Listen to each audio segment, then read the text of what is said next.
আমি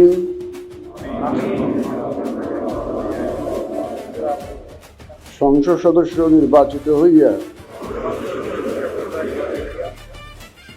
সশ্রদ্ধ চিত্তে শপথ বা দৃঢ়ভাবে ঘোষণা করিতেছি যে আমি যে কর্তব্যভার গ্রহণ করিতে চাইতেছি তাহা আইন অনুযায়ী খুব বিশ্বস্ততার সহিত পালন করিব। আমি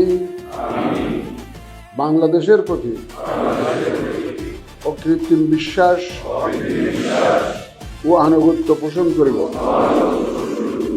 এবং সংসদ সদস্য রূপে আমার কর্তব্য পালনকে ব্যক্তিগত স্বার্থের দ্বারা প্রভাবিত হইতে দিব না। ধন্যবাদ।